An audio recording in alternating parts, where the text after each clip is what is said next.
with Chief Meteorologist Jesse Walker. Okay, here it is, what we've been watching all week, talked about last week and been watching it all week, and it's just hours away from making landfall. Right now, Hurricane Helene is just to the west of Tampa. Will not be making direct impact there, but it is moving to the north and will be making landfall within just a few hours in the Big Bend area. Here's the visible satellite, and I want to show you something interesting. Around the eye, you start to see some of this kind of a puffy looking. That's where we get a lot of the convection developing, wrapping around it. It seems to be this is developing even more as it's getting very close to land, and I just saw some of the information from hurricane hunters that are in there right now, and they're recording flight level. Now remember, flight level is not the surface, they're up a little bit, but they're recording flight level winds of 156 miles per hour. The pressure is still dropping, so this is gaining strength as it gets closer to land, and it's already very strong. As a matter of fact, it's a very strong Category 3 hurricane now. Here is our in-house model and projecting where it's going to go. Here's Tampa. Here's the eye that you saw there. Forecast to go right where we thought in the Big Bend area. Notice by about 10:30 tonight, once the eye crosses over land, that's landfall. So between 10 and 11 tonight, we anticipate landfall. But then watch how quick this thing moves for a while till it gets up here into Kentucky and Tennessee. Now that's Friday. There's Saturday. And there's Sunday. It does not move. It basically rains itself out.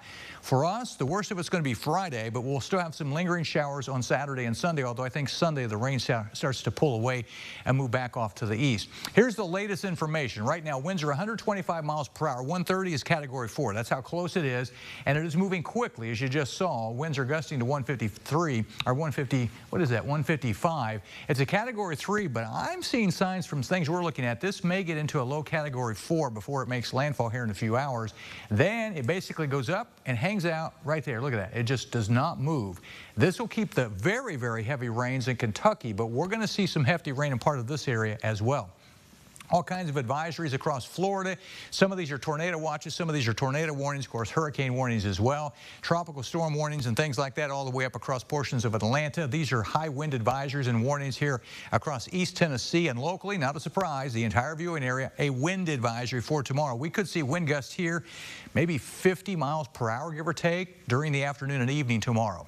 Real quick one to show you the drought monitor. This came out based on information through Tuesday. We still have a moderate drought in the southern counties, even with some rain that we got. That will be going away, though, with lots of rain on the way. And I still have 3 counties that have not lifted the burn ban as far as I know. That'll also go away with plenty of rain on the way. Temperature-wise around the area today, we hit 81 for the high, 56 was our low. It will not be that warm in the coming days due to the clouds and the rain that starts to move in. As far as precipitation today, nothing so far, but that'll be changing. We're starting to see a few showers on radar now to the south already.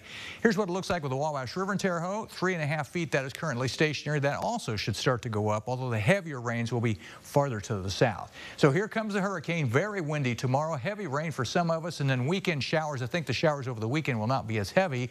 Cyclecast, 7 o'clock this evening. Clouds. Rain chances will start to move in, and those rain chances will be here overnight. Here's the Joint Water Tower forecast for Chrisman. Rain showers in 65 will be the low. Temperatures right now are pretty much in the 70s to near 80 out there. Here's our system. Lifting to the north.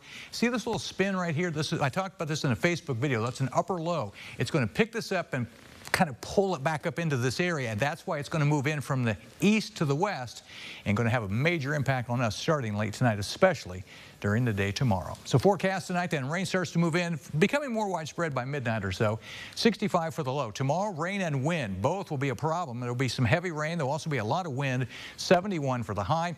After that, there will still be leftover showers for the weekend, but not as heavy. The wind will not be as strong, so it does improve some. Next week looks good, though, with highs in the 70s and drier weather. That's your forecast. Sports right after the break.